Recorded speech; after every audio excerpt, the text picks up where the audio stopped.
எல்லா இடத்துலையும் நீர்நிலை எல்லாம் சீர் பண்ணுவோம், ஏரிகளை எல்லாம் இணைச்சு பாசன வசதிக்கு நாங்க கால்வாயெல்லாம் அமைச்சு கொடுப்போம், எல்லா இடத்துலையும் வெட்டி கொடுப்போம்னு சொன்னாங்க.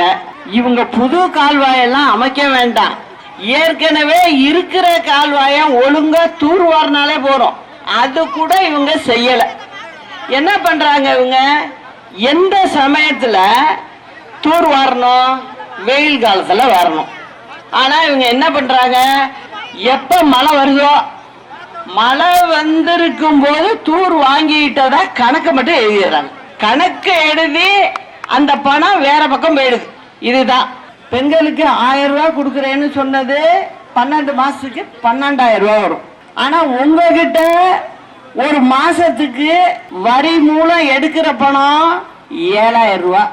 கிட்டத்தட்ட உங்ககிட்ட இருந்து எடுக்கிறது 90,000க்கு குறையாம போகுது. ஆனா அவங்க கொடுக்கறது 1000ங்கிறாங்க. இப்ப என்ன சொல்றாங்க? நாங்க அதை 2,000 ரூபாய் கொடுப்போம் அப்படிங்கிறாங்க.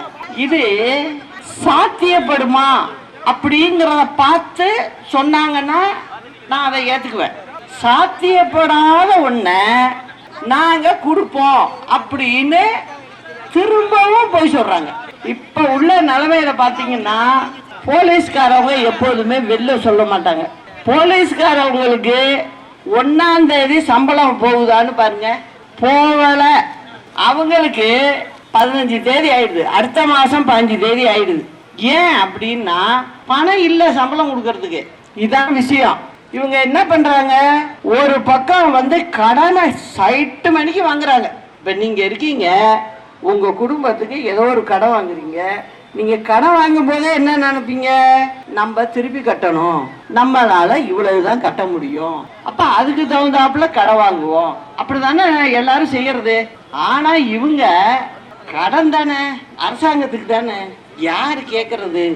நம்மள்கிட்ட தான் மக்கள் ஆட்சியை கொடுத்துட்ட, நம்ம இஷ்டம்தான், எவ்வளவு வேணாலும் வாங்கிக்கலாம் அப்படின்னு சொல்லி வாங்கி ரோடு போடுறேன் அப்படின்னு சொல்லி அதுக்கு ஒரு 20,000 கோடியை கொடுத்து அதை கடனை வாங்கி அந்த ரோடு போட்ட கணக்கை எழுதிவிட்டு அதுல உள்ள பணத்தை அவங்க எடுத்துக்கிறாங்க.